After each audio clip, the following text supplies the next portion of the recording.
বসলে আমার মাথায় যা যা ঘোরে। বিয়ের পর আমি যখন ওনার জামা কাপড় কেচে দেব, ওনার প্যান্ট থেকে যখন 500 নোট বেরোবে, আমি তো ওনাকে বলবোই না।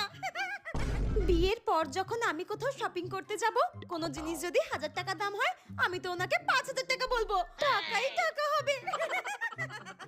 আমি যখন আমার বরের কাছে 10,000 টাকা চাইবো মেকআপের জন্য, আমার বর বলবে কি 10,000 টাকা, এই নাও 1,00,000 টাকা উড়াও। এখন তো আমার বাবা মা আমাকে কোথাও ঘুরতে নিয়ে যায় না, শুধু পড়াশোনাই করতে বলে। বিয়ের পর আমার বর আমাকে সিমলা, কাশ্মীর, মানালি, মেঘালয়, কেদারনাথ সব জায়গায় এটা কি করে ফেললাম, যাই হোক সব জায়গায় ঘুরতে নিয়ে যাবে। আমার তো ভাবলেই এখন থেকে কি মজা হচ্ছে। তাহলে আমি এত পড়াশোনা করে কি করব? ধুর, এসব বই খাতা নিয়ে কোনো লাভ নেই। আমার তো বিয়ের পরই সুখের জীবন। আচ্ছা, আগেকার দিনের মতো কি আমাকেও সবসময় ঘোমটা দিয়ে থাকতে হবে?